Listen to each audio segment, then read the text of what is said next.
Good morning friends, a very warm welcome to all of you in our new session of digital Gurukul.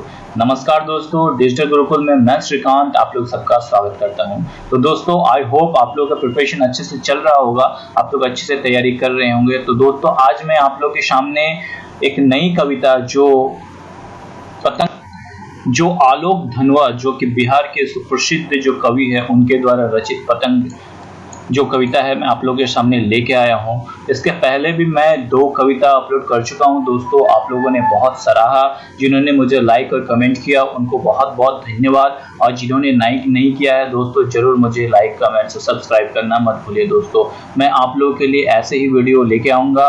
इसके पहले मैंने जो upload किया था वो दिन जल्दी जल्दी ढलता है, और आत्म परिचय जो हरिवंश राय बच्चन द्वारा रचित था, आप लोगों ने बहुत सराहा, आप लोगों का साथ मिला, आप लोगों को बहुत बहुत धन्यवाद। तो चलिए दोस्तों शुरू करते हैं आज की कविता पतंग जो कि रची गई है आलोक धनवा के द्वारा। तो शुरू करने से पहले दोस्तों थोड़ी सी शॉर्ट डिस्क्रिप्शन, थोड़ा सा परिचय ले ले आलोक धनवा के बारे में, जो बहुत ही जरूरी है आप लोगों को जानना।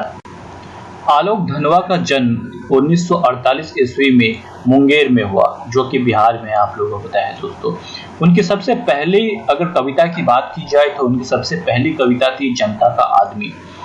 उसके बाद 1972 में उन्होंने कई कविताएं लिखी, ठीक है, जिसमें सबसे प्रमुख कविता की बात करें तो वो थी भागी हुई लड़की। और उनको जो प्रसिद्धि मिली, उनकी जो सुविख्यात जो कविता थी वो ब्रूनो की बेटिया से उन्हें बहुत प्रसिद्धियां मिली। और उनका एकमात्र संग्रह जो था वो दुनिया रोज बनती है, बहुत ही सुंदर संग्रह है उनके द्वारा रचा गया, दुनिया रोज बनती है। उनको कई सम्मानों द्वारा नवाजा गया था। सबसे प्रमुख सम्मानों की बात करें तो उनको मिली थी राहुल सम्मान, बिहार राष्ट्र भाषा परिषद का साहित्य सम्मान, बनारसी प्रसाद भोजपुरी सम्मान, जो कि पहल सम्मान से उन्हें नवाजा गया था। तो दोस्तों चलिए शुरू करते हैं आलोक धनवा द्वारा रचित बहुत ही सुंदर कविता पतंग, जो बच्चों के मनोवैज्ञानिक की जो है उनकी सोच, उनके जो आगे बढ़ने की इच्छाएं, उनके विचार, उनकी कल्पनाओं से लेकर जुड़ी है, जो आज का कविता है पतंग। तो चलिए दोस्तों शुरू करते हैं आज की कविता पतंग। दोस्तों शुरू करने से पहले मैं बता दूं, किसी भी कविता को जानने के लिए सबसे जरूरी है कि कवि क्या दर्शाना चाहता है, उनका भाव क्या है, उनका आशय क्या है, इनको समझना। अगर उनके भाव को, आशय को आप कवि के शब्दों के द्वारा समझ पाए कि वो क्या समझाना चाहता है, दुनिया को क्या बताना चाहता है, तो आपको कविता के किसी भी प्रश्न का उत्तर देने में कोई भी कठिनाई नहीं होगी।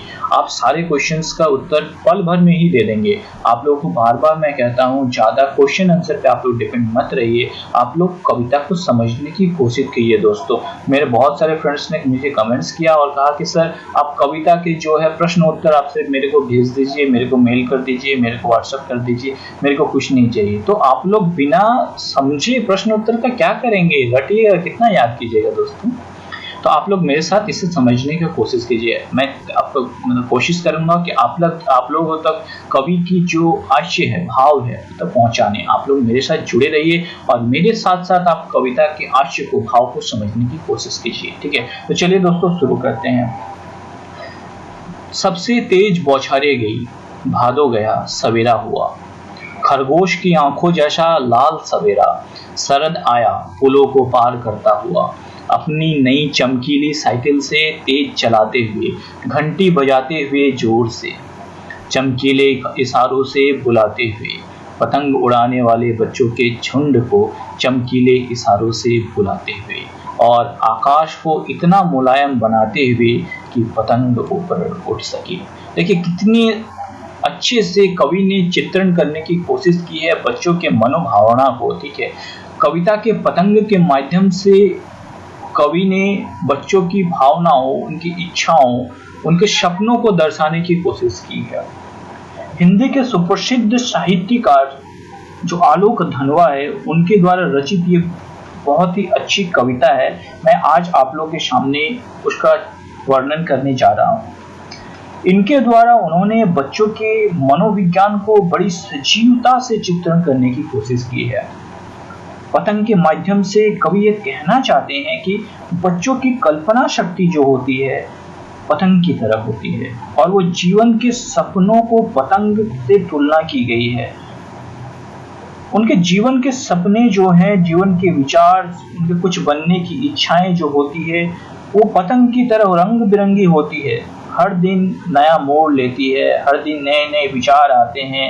आज डॉक्टर बनूंगा, आज इंजीनियर बनूंगा, आज साइंटिस्ट बनूंगा, आज मैं फिल्म स्टार बनूंगा। मतलब डे बाय डे चेंज होती रहती है उनके मन के विचार, और उनके मन के विचार ऊंची ऊंची उड़ानें भरती रहती है। और जीवन के सपने पतंग के समान रंग बिरंगे, और आकाश में जैसे पतंगे चारों तरफ घूमती रहती है, विचरण करती रहती है, वैसे ही उनके विचार जो है आशाओं से परिपूर्ण होते हैं और दृढ़ शक्ति से भी परिपूर्ण होते हैं। मैं इस कविता के माध्यम से समाज के उन तमाम शिक्षक वर्गों को या तो तमाम अभिभावकों को यह मैसेज देना चाहूँगा कि आप लोग बच्चों की कल्पना शक्ति जो होती है, उनके विचार जो होते हैं, उनको उड़ान भरने में उनकी सहायता कीजिए, उनका सपोर्ट कीजिए, ताकि वो उन्हें नई ऊंचाइयां दे सके, उन्हें नए सपने दे सके और उनके सपनों में नई पर लग सके और वो ज़्यादा से ज़्यादा उड़ सके। तो इस कविता के माध्यम से देखिए दोस्तों, कवि ने कितने अच्छे से चित्रण करने की कोशिश की है। सबसे तेज बौछारें गई, भादो गया सवेरा हुआ। इसका मतलब है कि अंधकार, जैसे कि भादो महीने में आप लोगों को पता है दोस्तों कि जब बारिश होती है, आकाश में घोर मेघ छाए रहते हैं, उस वक्त चारों तरफ जो है अंधेरा छाया रहता है। तो जब वर्षा काल बीत जाता है, बारिश के बीतने के बाद जैसे नया सवेरा प्रकाशित हो उठता है, उसी तरह चारों तरफ जो है सवेरे की तरह जो है ऊर्जा या लाइट चारों तरफ आ जाती है। तो कवि कहना चाहते हैं, सबसे तेज बौछारें गई, भादो गया सवेरा हुआ, खरगोश की आंखों जैसा लाल सवेरा सरद आया फूलों को पार करते हुए। इसका अर्थात है, जब घोर अंधेरा बादल छट जाता है, उसके बाद की जो रोशनी होती है, ठीक है, उसे कवि ने उसकी तुलना खरगोश के लाल आंखों के समान की है, जो देखने में बहुत ही मनोहर होता है और हमें मन को मोह लेता है। उसी प्रकार कवि कहना चाहते हैं कि घोर अंधेरा के बाद जो है मन में जैसे नई इच्छाएं आती है, ठीक है, एक अंधेरा कटने के बाद जो मन में जैसे नई इच्छाओं का प्रसार होता है, उसी तरह से भादों की बौछारों के बाद, ठीक है, नए प्रकाश जो है चारों तरफ पूरे विद्यमान हो गया है। और उस प्रकाश को जो है खरगोश की लाल आंखों से तुलना की गई है। जैसे कि भादों आने के बाद शरद ऋतु आती है, ठीक है, उसी प्रकार अंधकार खत्म होने के बाद जो है वो प्रकाश आती है, ठीक है। जैसे मनुष्य के जीवन में अंधकार आती है, उसके बाद प्रकाश आता है, उसी प्रकार से उसे तुलना जो है कवि ने बच्चों में इस पद के द्वारा कवि यह कहना चाहते हैं कि जैसे भादो महीने में अत्यधिक वृष्टि या वर्षा होने के कारण अंधकार सा वातावरण छाने लगता है, जैसे कि बारिश में तेज बरसने के कारण आसमान में अंधकार छा जाता है, लेकिन ये अंधकार सा वातावरण कुछ समय पश्चात खरगोश की लाल आंखों की तरह मनोहर लाल बुरी आंखों के समान प्रतीत होता है और अंधेरा छटने के बाद चारों तरफ प्रकाश जो है विद्यमान हो जाता है और उसकी चमक जो होती है वो चारों तरफ छा जाती है। उसके साथ साथ जो पेड़ों की भीनी भीनी खुशबू जो है वो चारों तरफ बिखर जाती है। और कवि कहना चाहते हैं कि छटने के बाद वो जो है जैसे अपनी नई साइकिल चलाते हुए, जैसे घंटी बजाते हुए वो आती है और इशारा करती है बच्चों को कि वो पतंग उड़ाए, ठीक है। मतलब ऐसा चारों तरफ वातावरण सा बन जाता है, जिसके कारण क्या है कि ऐसा लगता है कि वो खुद को अट्रैक्ट कर रही है, हमें खुद के तरफ खींच रही है पतंग उड़ाने के लिए, मतलब नए विचारों को बढ़ाने के लिए। अंधेरा छटने के बाद नए जो प्रकाश आती है लाइफ में, वो ऐसा प्रतीत होता है।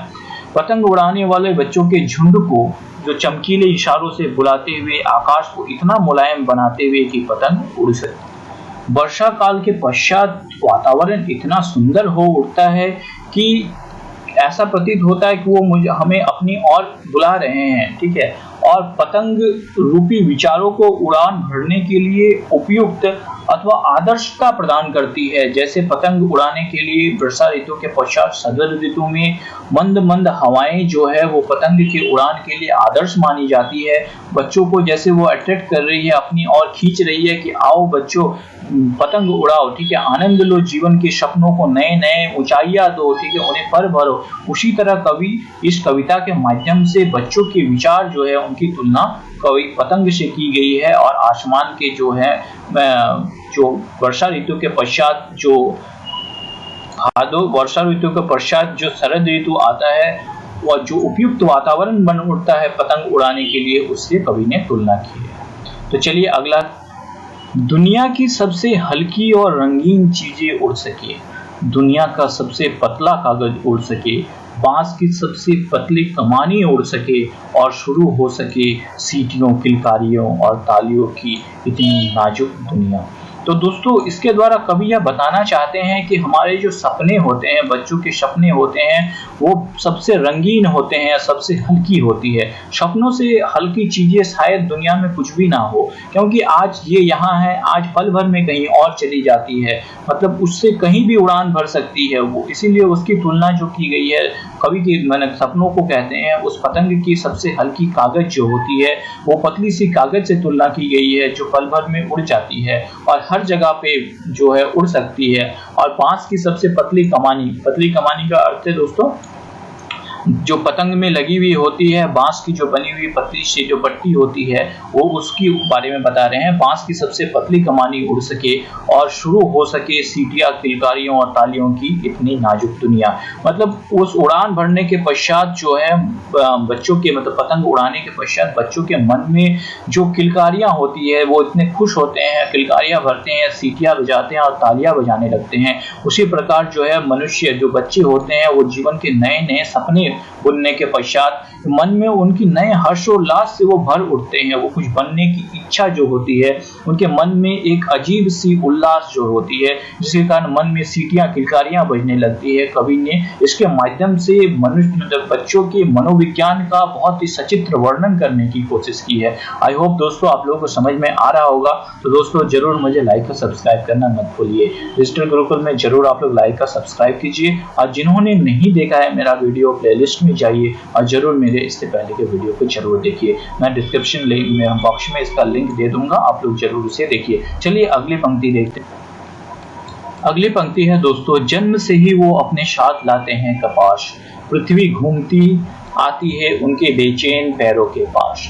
जब वो दौड़ते हैं बेशुद्ध छतों को भी नरम बनाते हुए, दिशाओं को मृदंग की तरह बजाते हुए, जब वो पैंग भरते हुए चलते हैं डाल की तरह लचीले वेग से अक्षर। तो दोस्तों इसके द्वारा कवि मतलब बच्चों के विचारों को इतने अच्छे ढंग से दर्शाने की कोशिश कर रहे हैं कि जैसे जन्म से ही बच्चे जो है अपने पैरों के तलवों में कपास बांध के लाते हैं और उन्हें बार बार गिरने के पश्चात भी चोट की अनुभूति नहीं होती है। पतंग उड़ाने के दौरान बार बार वो गिरते हैं, बेशुद्ध होके इधर उधर दौड़ते हैं, छतों से कूदते हैं, फिर भी उन्हें कोई चोट नहीं लगती, ठीक है, कोई भी दर्द का अनुभूति नहीं होता, कुछ भी फील नहीं होता। मतलब वो इतने आनंदित होते हैं, मन से इतने ज्यादा प्रफुल्लित होते हैं कि वो चोट भी उन्हें कपास की तरह लगती है। जैसे कपास अगर पैरों के नीचे बांध दी जाए और अगर कोई कूदता है तो उन्हें एक आनंद जैसे सॉफ्टनेस की फीलिंग होती है, उसी प्रकार बच्चे इतने खुश होते हैं अपने जीवन के नए सपनों को उड़ान भरने के लिए कि वो बार बार गिरते हैं, उनकी सपने बार बार टूटते हैं, रोज नए सपने बनते हैं, रोज नए सपने टूटते हैं और वो सपनों गिरते हैं, टूटते हैं, फिर भी क्या होते हैं वो इतने आनंदित होते हैं, इतने प्रफुल्लित होते हैं और उनके सपने इतने मतलब ऊंचे होते हैं कि वो बार बार गिरने, बार बार टूटने, बार बार कूदने के बावजूद भी उन्हें दर्द का एहसास नहीं होता है। ऐसा लगता है कि उनके पैर के नीचे जो है कपास बंधी हो। और दिशाओं को मृदंग की तरह बजाते हुए, मृदंग पता है दोस्तों एक वाद्य यंत्र होता है जिसे बजाया जाता है ढोलक की तरह, तो दिशाओं को मृदंग की तरह बजाते हुए मतलब उनके खुशी को प्रकाशित करने के लिए चारों तरफ चारों दिशाओं को जो है मृदंग की तरह बजाते हुए मतलब दिशाओं का आनंद लेते हुए जब वो पैंग भरते हुए चलते हैं, पैंग भरते हुए मतलब आनंदित होकर, जैसे हिरण पैंग भरते हुए उछलते हुए चलता है, उसी तरह पूरे मतलब अंदर से खुशी का एहसास कराते हुए उछलते हुए कूदते हुए चलते हैं। आप लोगों ने देखा होगा बच्चों कि जब बच्चे खुशी के साथ पतंग उड़ाते हैं या खुशी का एहसास करते हैं तो लगता है कि दुनिया में कोई गम नहीं है, कुछ भी नहीं है। आप लोग कभी अगर बैठ के बच्चों के इस किलकारियों को, इस खुशी को एहसास फील करिएगा तो एक्चुअल में आप लोग देख पाइएगा कि उनके मन में कितनी खुशी होती है। और हिरण के बच्चे जैसे कूदते हुए चलते हैं वैसे ही उनको लगता है कि मैं पूरी दुनिया को अपने मुट्ठी में कर लिया हूँ, पूरी दुनिया मेरे इसी खुशी में समाई हुई है, उसको वो रिप्रेजेंट करना चाहते हैं, वैसे उनकी खुशी दर्शाते हैं। और डाल की तरह लचीले वेग से अक्षर छतों के किनारों तक, मतलब वो पतंग को उड़ाते उड़ाते कब छतों के किनारे तक पहुंच जाते हैं उनको पता ही नहीं चलता है।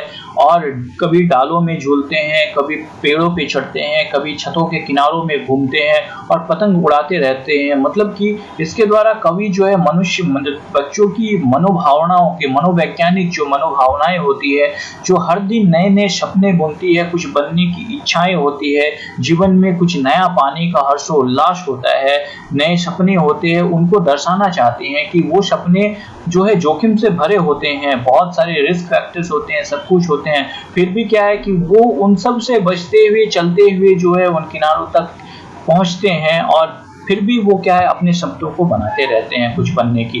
जैसे बहुत सारे बच्चे ऐसे सपने देख लेते हैं जो पॉसिबल नहीं है उनके लिए। कुछ बच्चे बहुत गरीब होते हैं फिर भी वो चाहते हैं मैं साइंटिस्ट बनूं, मैं चांद में जाऊं, मैं सूरज तक पहुंचूं, जो सपने की जो है वो बहुत मुश्किल है, फिर भी क्या है कि उन सब चीजों को भूलकर भी वो खतरनाक किनारों तक पहुंच जाते हैं और कुछ बनने के सपने गढ़ लेते हैं। ठीक है, तो उसके बाद नेक्स्ट देखिए, उस समय गिरने से बचते हैं उन्हें सिर्फ उनके ही रोमांचक शरीर का संगीत, पतंगों की धड़कती ऊंचाइयां उन्हें थाम लेती है महज एक धागों के सहारे।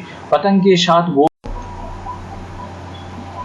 देखिए दोस्तों कितने अच्छे से जो है बच्चों के मनोभाव को कवि प्रस्तुत कर रहा है कि उस समय गिरने से बचाते हैं उन्हें सिर्फ उनकी ही रोमांचित शरीर के संगीत। ठीक है, तो उनके मन के जो संगीत होते हैं, मन में जो इच्छाएं होती है वही सिर्फ उन्हें गिरने से बचाती है, वरना उनके जो विचारों हैं, विचार उनके जो सपने हैं उनको और कोई सपोर्ट नहीं करता है। बस उनके मन के जो शरीर के रोमांचक संगीत जो होती है, जो उनके मन की जो नई इच्छा होती है, दृढ़ शक्ति होती है, वही उन्हें सपोर्ट करती है। आगे, पतंगों की धड़कती ऊंचाइयां उन्हें थाम लेती है महज एक धागों के सहारे। जैसे एक पतली धागा के सहारे जो पतंग जो है नई नई उड़ानें भरती है, इधर उधर उड़ती रहती है, उसी तरह उनके जो मन के सपने होते हैं उस पतंग के समान होती हैं जो एक पतली डोर से बंधी हुई रहती है। ठीक है, उस पतली डोर से ही उनके सारे सपने जुड़े हुए रहते हैं और उनकी जो वो सपने, वो पतंग रूपी उनके सपने जो है इधर उधर उड़ते रहते हैं। पतंगों के साथ वो भी उड़ रहे हैं अपने रंध्रों के सहारे। मतलब कवि बताना चाहते हैं कि पतंग की उड़ान जैसे उड़ती रहती है, वो खुद के अपने सपनों को भी इधर उधर उड़ाते रहते हैं उस पतंग के साथ साथ, और उनके मन के विचारों को उड़ाते रहते हैं उस पतंग के डोर के सहारे। इधर उधर उनके मन के विचार भी उड़ते रहते हैं। चलिए दोस्तों आगे देखते हैं। यहाँ दोस्तों एक वर्ड है रंध्रों के सहारे। तो रंध्रों के सहारे का इच्छा का मतलब क्या है, उनकी इच्छा शक्ति जो है उसके सहारे। ठीक है, वो मन की जैसे पतंग उड़ाते रहते हैं, पतंगों के साथ साथ वो भी उड़ते रहते हैं अपने रंध्रों के सहारे, मतलब अपने विचारों के सहारे। मतलब पतंग तो उड़ती रहती है, उसके साथ साथ पतंग जब उड़ान भरती है तो उस पतंग के साथ साथ वो अपने विचारों के सहारे वो भी जैसे पतंग खुद को मान लेते हैं और इधर उधर उड़ते रहते हैं। अगली पंक्ति देखते हैं दोस्तों। अगर वो कभी गिरे हैं छतों के खतरनाक किनारों से और बच जाते हैं, तब तो और भी निडर होकर सुनहले सूरज के सामने आते हैं।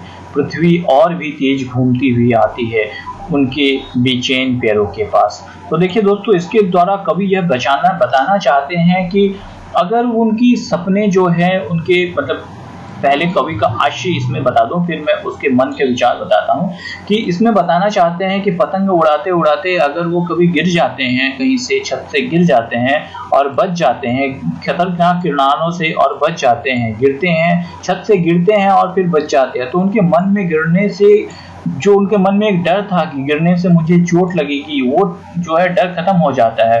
वो और भी ज्यादा निडर हो जाते हैं, और भी ज्यादा निडर होके और भी ज्यादा सुनहरे सूरज के सामने आते हैं, मतलब और भी ज्यादा निडर होके चीजों को फेस करते हैं सूरज के सामने, मतलब और भी ज्यादा डर को हटा के जो चीजों को फेस करते हैं। और पृथ्वी और भी तेज घूमती आती है उनके बेचैन पैरों के पास, और इसके साथ साथ क्या होती है, पृथ्वी जो है बेचैन पैरों के पास जो है मतलब पूरा पृथ्वी जो है और भी तेज घूमने लगती है, मतलब उनके विचार जो है पृथ्वी के समान, जो पृथ्वी की सारी चीजें हैं उनको उसके विचारों से तुलना की गई है कि उनके विचार जो है और तेजी से घूमने लगते हैं, जैसे पूरा पृथ्वी की सारी चीजें जो है उनके पैरों के सामने आ गई हो और सारी चीजें जो है तेजी से घूमने लगी हो, मतलब उसके विचार जो है और तेजी से इधर उधर जो है चेंज होने लगते हैं।